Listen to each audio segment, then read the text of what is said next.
Okay, well, Annika, I know that you know, and most people do, that Sean Hannity has a highly rated television show on Fox News. But he actually... And a radio broadcast. Yeah, and the radio broadcast. And actually, I did not know that his radio broadcast has been going on since 1990. Oh, see, I was going to ask you, do you listen to it, and what is your feeling of what it's like? Yeah. I mean, he's on Fox News, Fox Radio. He was Limbaugh, Michael Levine, Steve Ducey, too, and John Gibson. Again, it's entertainment, especially Levine. He is hysterical. Yeah. And I was in the car, and I was actually listening to him. So, he did bring on Ann Coulter, who's always making the rounds on all this, conservative media. She's an interesting character, never afraid to speak, I guess, what's on her mind, but I think really it's about what will get her noticed. So, Hannity brought up the fact that Obama is a graduate of both Harvard and Columbia University. And she says, he's affirmative action, that doesn't count. Very quick, she says it. And then he asked her if she has any evidence of this. And she said, yeah. And her evidence that she presented was he's a black American, period. And Hannity said, that's not right. Then she went on to say he could be the high IQ kid who goes to a state college. She ends that clip that Media Matters for America posted by telling Hannity he's gone mad, which probably was in jest, but, she says whatever. It's so funny because Hannity is a Republican. I know, right? And so supporting Obama. Well, he doesn't support Obama. I think he's... Well, in this particular instance. Well, okay, he sees this as, so, he says something to give more context to listeners. He says, Ann, don't put me in this position. I'm actually supporting Obama. I don't think you're supporting Obama by just telling what, as far as objective truth as we know, we don't have any evidence that says that he was an affirmative action kind of beneficiary. We don't know, Right. Absolutely. So I think... The only way for us to know... Well, go ahead and finish. Yeah, and so I think really... I don't even think this is... It's not supporting Obama, just to be honest about the facts you have and the facts you don't have. So I don't think Hannity's supporting him by... especially not politically, but... So Ann Coulter tells him that he's gone mad, and then she ends by saying, we need to run somebody smart for president.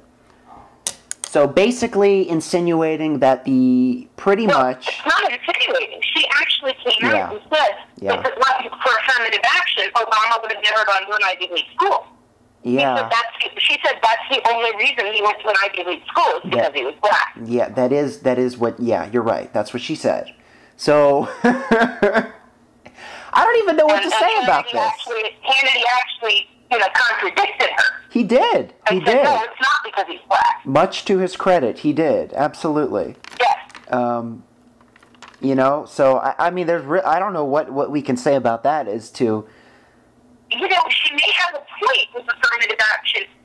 Just based on that, it sounds like he didn't apply himself at all. Yeah, but that is such anecdotal evidence to even... I mean, you cannot prove that, with... Yeah. That type of, Unless we see his high school transcript, then absolutely can't prove anything. But he is saying he goofed off, and he didn't. Yeah, I mean, that's not too rare, but I think... I don't know, it took him an awful long time to do college. Well, actually, no, scratch that, it didn't. He took a 5-year break between college and law school. Well, so what does that imply to you? It's just, I don't know if he was actually serious in things. We don't know how many he was grades. Okay, well, that's a huge leap, because my grandfather had a huge gap in between his, levels of upper education, and that doesn't mean he wasn't doing anything, No, I know. I'm just saying. But I have to ask you, as somebody who listens... Basically, Coulter is a whack job, especially in this case. But she has absolutely no factual evidence to say what she said. As somebody who listens to Fox News, radio, why is this even an issue on the right, talking about things that happened 30 years ago? before he was president. They just don't like Obama, and they'll bring up anything they can. Why Ann Coulter was even talking about it. I mean... So I'd be curious about that, about why she was on the show and what she was supposedly talking about. Well, she always has some sort of project to promote. You know, she's had, like, I looked it up, she's had, like, I think 8 or 9 books, and they've sold, like, a total of, like, 3 million copies. So, I mean, I don't know. I mean, it's just why... Yeah, again, I guess we don't know why Ann Coulter does what she does either, you know? Yeah, I mean, we don't know his SAT scores, and who cares? Yeah, really, who cares? He graduated. Period. My response to when, you know, conservative outlets create this sort of critique of Obama that's... I feel like there's enough to critique in his policy that you don't... You don't need to critique this. Then you don't need to resort to, as some people have, as, you know, insinuating he's foreign, or talking about a birth certificate, or saying he's a Muslim, or just saying, you know, things that are, you know, less fringe than that. You don't, you know, calling him a socialist or whatever. Just, you know, I think that there is enough there that you can actually just critique him based on facts. I mean, I don't know why, you know, my critique is a little bit different from theirs because I'm critiquing him from the political left. But I don't know why, like, why do you think conservatives don't critique him so much on policy and instead it's like personality attacks? Oh, because it's easier. It's just easier. So they don't want to do any research or anything? They want to, it's inflammatory. Yeah. That's what it is. Yeah. It's to get them talking about, you know, to get people talking about them instead of the actual issues. But see, why is that their goal? You know, who knows, because it's certainly not mine. I think what you said there, critique him on. You know, Obamacare, you know, foreign policy, the economy. There are plenty of things. Yes. To, you know, yell at him for. Yeah, both. So who cares about this stuff? Yeah, exactly. This is, and if anything, this just makes the conservative case against President Obama weaker because it's not based on political issues. It's based on some sort of narrative of his history that happened 30 years ago. You know, and that's just irrelevant, and that's not... If he was potentially running again, I could see where they might bring it up just to make him look like crap. I could see it would make more sense. Not. Who cares? Yeah, I think really what it is Ann Coulter grappling back into the headlines, you know? Yeah. Which she's doing. But I did, and here's an interesting connection that I don't know if we covered this when we were talking about Rush Limbaugh's recent troubles with Cumulus Media. But Sean Hannity is also carried by Cumulus Media. And actually, it was announced that he would be dropped soon as well. So it's interesting. Well, so there you go. That's very interesting. There you go. Because if that's the case, he wants to get as many listeners as he possibly can so that he can, you know, have higher ratings and more money. I think they're I'm not saying that there's a connection, but I think the two sort of No, you can say there's a connection. There's a connection about the world contract and making more money and getting ratings and headlines. Yeah. If he talks about this with her, and one person says, hey, let me listen to his show because of this. That's an increase. That's starting to accomplish his goal. Yeah. Right. Yeah. Now, granted, especially because he, in this case, was kind of defending Obama, saying, who cares? And putting Ann Coulter in her place. That's why I think that especially might make people be like, hey, wait a minute, maybe he's not so bad. Absolutely. To the Democrats. To make himself look kind of more sane than her is actually a... Exactly. I think probably he may, you know, he's a smart guy. Almost anybody is more sane than her. Well, okay? I know, but the thing is, look at Rush Limbaugh's strategy. In response to perhaps being dropped by Cumulus, he's ratcheting up his rhetoric. But I think Sean Hannity he's a very smart guy. He might be putting Ann Coulter there, you know, in a spotlight on purpose so that he looks like a more rational actor, you know? Exactly. That's That's what I'm saying. Yeah, I totally agree with you. And it's interesting because I didn't even know he had a radio show up until this year. And it's actually the second most listened to radio show after Rush Limbaugh. So he's right up there, you know? Yeah, I've never heard him. The only person I've heard there is, I've heard Steve Doocy from Fox and Friends. And also John Gibson, who's actually not as much of a blowhard as I thought he would be. Or maybe times have just changed since John Gibson was on TV, because now we're in a whole new breed of, you know, not nice person on television, but, you know, whatever. But, come on, not nice person, you can use a better word for that. I don't want to be mean! Well, I mean, look, Howard Stern, okay? One of the biggest radio guys around. Yeah. All right? He was in, I think DC 101 in 98, 98 Rock. Really? And, yeah. And back when there was an airplane that took off and crashed in the Potomac River in the middle of winter. Yes. And a lot of people died. And what he did was he called up the airline on the air and said, how much is a ticket from National Airport to the Potomac River? Seriously? As this was happening, as the rescue was going on, and the next call he took, this happened to be his boss, who fired him on the air. And what happens? He goes to New York, and he's got just a bigger radio show up there. It's all about the ratings. They're shock jocks. You know, whereas most people only think of shock jocks as the ones, you know, who do stupid stuff. Like apolitical, yeah. Like Howard Stern did a thing with his voice that was like a vibrator, and he had some woman sit on a speaker with the bass turned up. Seriously? Yeah. Wasn't that in a movie? They did a movie. They made a movie about it. Yeah. And Hannity, who I love that actor. I saw that clip from that movie with Howard Stern and the thing. I saw that when I was like 5. If we can see them as entertainers. Now, granted, they may be entertainers or they may be shock jocks who have political sway, but if we see them as entertainers, it exposes more of why they say the things they do. Yeah, it neutralizes them. But the thing is, in what lens do we understand the people who tune into these and take them as serious political discussion? Why? Well, but we need to educate them. It's anywhere.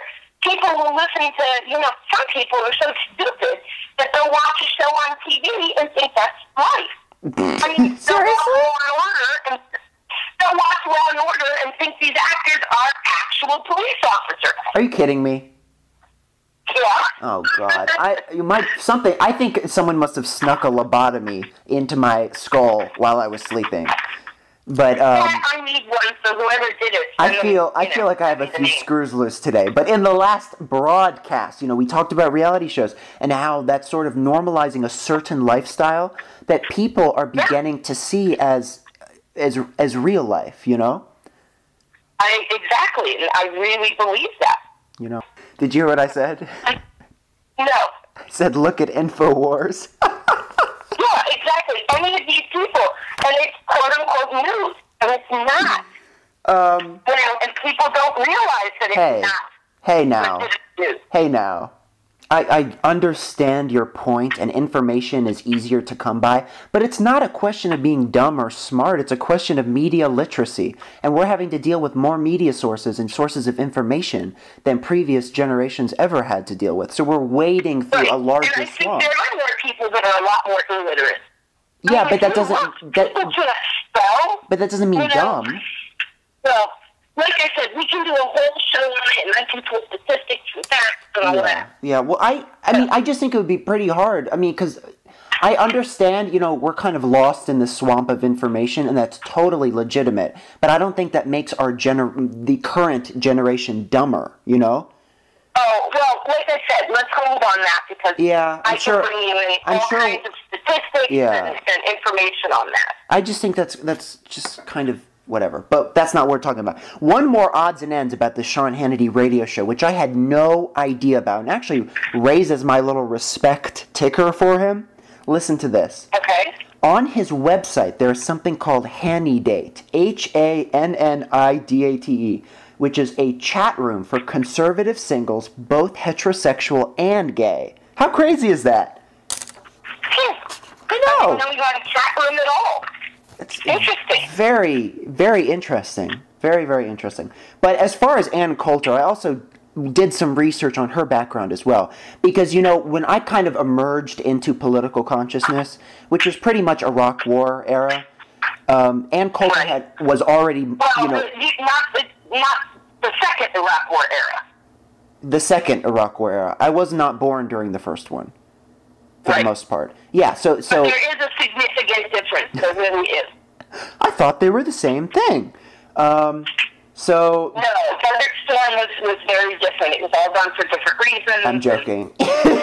Obviously, I know they're separate. So the Iraq War in 2003. So by the time I sort of came to political consciousness in like 2003, you know, I was in middle school, and Ann Coulter was already a celebrity. She was already out there in the media. She was a media product. So I never really knew how she came to rise to where she has been.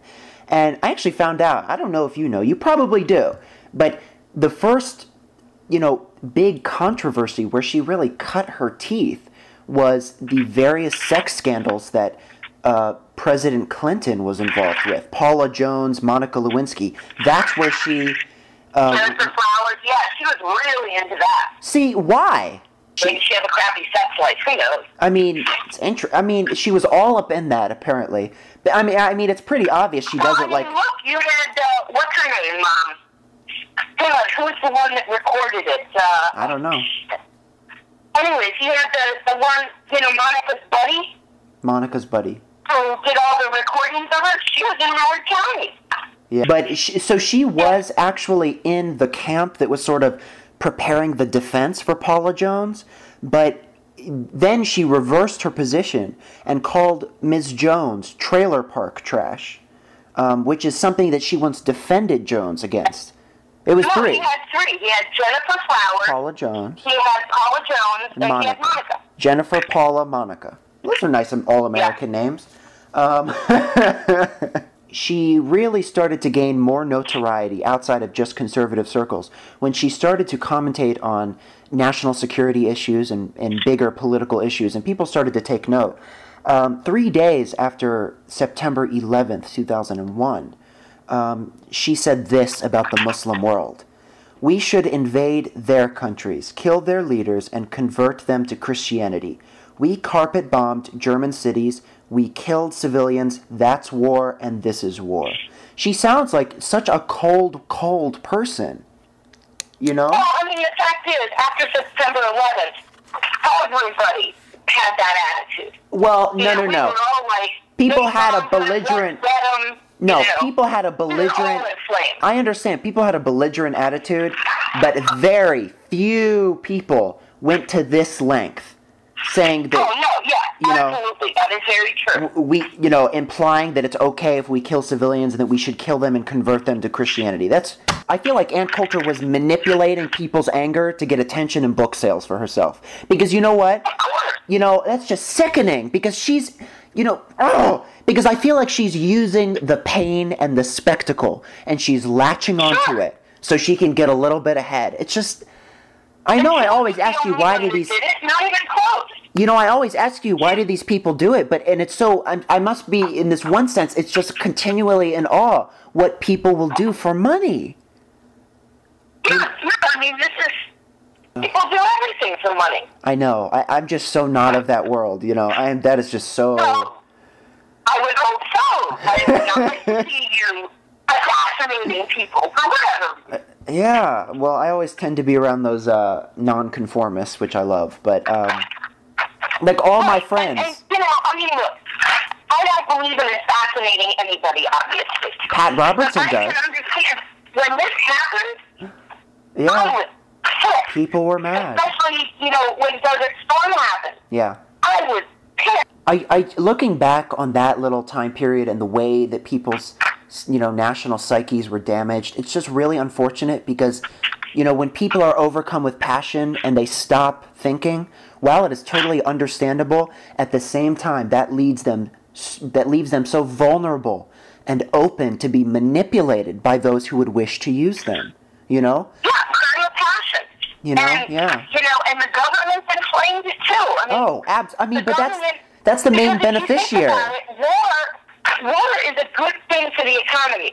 And it's a good thing for... We build things, and it, you know, gets money going in. And it rallies people behind a campaign and a candidate, you know? Oh, absolutely. The nationalist pride. Yeah. You know, we're going to help our country, our people. We're going to be number one. And it goes back to this whole America thing. We're number one. You know. But, you know, it was like such a... nationalism and patriotism. It was such a, like, you know... Looking back on that era, which I think that it's safe to say that we are out of, looking back on that post-9/11, that first post-9/11 period, it's to me, it's like looking back through a funhouse mirror. Because the thing is, we were like, but yet somehow in that decade, helping our country started to mean invading other countries. You know, that just... Instead of... Well, because we wanted to get them for what they did to us. But, you know, and that's just... I just think, you know... They hurt us, so we're going to hurt them back.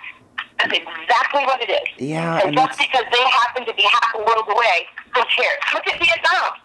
They didn't do anything on our shore, but yet we decided we had to go in and get them. Yeah, yeah. So the fact that they came to us pissed us all off. Yeah. How dare they come on our soil?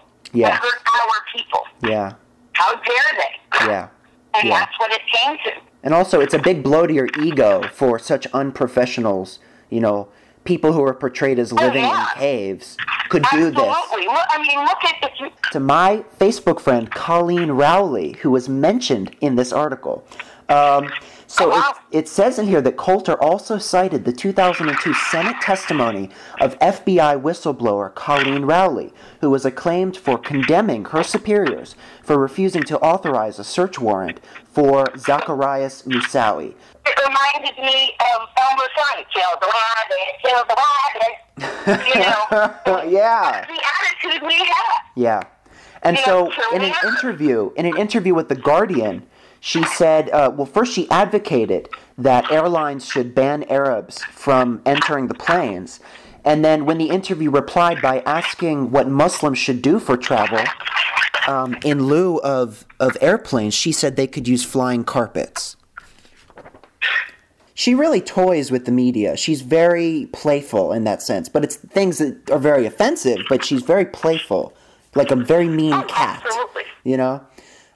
Then her next interesting and notable controversy came in 2007 at the Conservative Political Action Conference. She was talking about John Edwards. She said, I was going to have a few comments on John Edwards, but it turns out that you have to go into rehab if you use the word faggot. So can't really talk about Edwards, so I think I'll just conclude here and take your questions. In response... Oh, go ahead. She's just a fuck-up. Why would she say that? Because he's like, you know, he quaffs his hair and things like that? He was very heterosexual, as demonstrated by his love child. Exactly, yeah, that's what I was checking. That's yeah. Network. Yeah. Yeah, I mean, and everyone, you know, when she said this... Let me fuck somebody else and get her pregnant. Yeah. My wife is dying of cancer. Yes. And you know what? But it's interesting because when she said this, she got a standing ovation. But, I mean, there's a way to be funny without bringing out the rocket launcher, you know? I agree. But, I mean, look, again, shock jocks, these comedians that say the worst, nastiest things. You know, she's just a shock jock that just hops from show to show. She doesn't have a show, you know? Yeah, a shock, yes. Floating shock jock. If you want an advertisement for your show. Yeah, you bring her on. You bring her on. Somebody who's going to make inflammatory statements. Yes. You got a listening audience. Yes. You know, it always comes back to the same issue. Always. Money, ratings. Always that money and ratings drives American commercial media. And exactly. I mean, it is remarkable, you know, since I started this podcast. I mean, I had that theoretical framework already coming into it, but now that I'm looking, you know, in depth through these stories, I am shocked. Truly, all of it that explains this type of language it does go back at the end of the day to just getting attention, just getting ratings and money. Yeah. You know? I'm not shocked by it because, again, America, as much as I love America, is a very country based on greed. And capitalism sensationalism. Capitalism as a concept is greed. Yeah. And how can you, expect anything less when you've got that going on? I mean, that's kind of like our national ideology. So, I guess I can't really be surprised when people operate within. The most wins, Yeah, and so she's a winner at the game. It's just I don't play the same game, but Yeah, but you know what? There's she has no respect for her fellow humans. But you know what? I think, I am such a supporter and a defender of our right to free speech, and I love it that we live in a country, in a place where people like Ann Coulter can say these things. However, absolutely, I wonder if these shock jocks don't realize that there are other ways to be actually controversial and provocative. I'm sure they do. Without being mean. That's my point. This is easy for them to do. It's quick. It makes money. Why would they do anything else? You can be provocative by just covering, the plight of some group who's ignored, like transgender children or something, Yeah, but and this is not me. But nobody cares about transgender children except me. Exactly. So. Who cares? Yeah. That is not something that touches your life. Unless you have a friend or a family member or whatever. But Ann Coulter does, Yeah. Whereas the shock jocks who are talking about, the president, the president has an impact on our life. Because of the economy, blah, blah, blah, blah. Yeah. The president is someone that we can all talk about. Because the other thing is, if you want to be the jokester among your friends, you pull out that, that type of humor, yeah. Exactly. Yeah, guess what I heard? That's funny, Yeah, exactly. So back to this John Edwards thing. I want to ask you if you accept her her explanation for why she chose to use the word faggot specifically. She was on Hannity. What was her explanation supposedly? Well, on March 7th, it's March 5th, 2007, she appeared on Hannity and Combs and said, "Faggot is not offensive to gays. It has nothing to do with gays." Well, it does. How could she? The fact is... Well, but this is colloquial slang, I guess stick looks like a dick. I've heard some people call their penis a stick, I think. I don't know. Well, there's so many words for penis. I know. Nobody uses stick. Yeah, there's piddle, pipe, piddle diddle. It's literally hey, diddle diddle. What? I'm just talking to myself about this. But yeah, so according to Ann Coulter, has nothing to do with I would love to meet Ann Coulter, Yeah, and you know what? What? Just tell her, what the fuck is wrong with you? That's all. I just want to ask her that and see how she responds to that one. And you know what? What I'm about to say should not shock you because, you are always the first in making this distinction that these people are functioning as entertainers. But I was reading one of my favorite, I'm listening to it actually because it's an audiobook, but it's the memoir of Joe Muto, who was the Fox Mole, quote unquote. He wrote a memoir, and in it he talks about how Ann Coulter, in person, is an extremely nice, extremely, in his words, bubbly and funny girl, but when the camera comes on, out comes this personality that... Yeah, there you go. It's just crazy. It's like put the microphone in front of somebody and just the worst of their person comes out. See, so bizarre. In my experience, the biggest critique of the McCain campaign was more so... Sarah Palin was the focus of the criticism. Well, even before Sarah Palin was on the ticket, we were talking about that. Yeah. McCain stopped me by getting Palin on the ticket. Yeah. That's the reason I was done. You were done? Because I was done with McCain because Palin was on the ticket. Yeah, but no, he turned away so many people. And Sarah Palin is president, the one heart attack, and I didn't care that he was old. I just cared that she was the number 2. And that was the make or break thing, I think, for a lot of people. And it's interesting strategically. They it is, I mean, again, we were not sitting in on those strategic meetings, but it sure seems like to a lot of people that was a ploy to, number one, not only target conservatives, but to reel women in, and instead it turned a lot of women away. If you just wanted a woman, you could have found a much better one. And you know what? It's not that difficult on Capitol Hill to find some, dime a dozen female, wannabe politician who knows why North and South Korea exist. Yeah. You wouldn't have to look that hard. Russia from their house. Oh my God! And did you know that she, when brought onto the campaign in 2008, thought that the head of government who made day-to-day decisions for the UK was the Queen? Oh, Jesus. Doesn't surprise me. Here's another thing, speaking of entertainment. Yeah. I've always wondered, is she really that dumb? Oh, I think she is. Because I don't think she would act that dumb. Can people really be that dumb? Yes. Well, I mean, I think they can be that ill-informed on the issues, and the thing is, but I think it could go either way. Because no. We're not talking ill-informed. We're talking straight-up stupid. Well, I don't know about that. I'm not the judge of that. I know that she's very ill-informed when it comes to world geopolitical issues. I will say that with confidence. Well, I will officially be the one who is dumb. She is dumber than a box of rocks. But she's attractive. Don't forget that. That's what makes her so popular. Part of it. And the fact that, look, she even got elected. I mean, she's governor of the state. Well, she quit, too. But I'm saying she was. She was governor of a state. She was. She ran an entire state. Yeah. How the fuck did that happen? I don't know. That's what I don't get. I don't think that's ever been adequately explained. But I don't know. But anyways, moving on back to Ann Coulter. In the wake of the Boston Marathon bombings, excuse me, Coulter told Sean Hannity that the wife of bombing suspect Tamerlan Tsarnaev should be jailed for wearing a hijab. Which is just, again, if you're going to criticize her, there are things that you can legitimately probably criticize her for.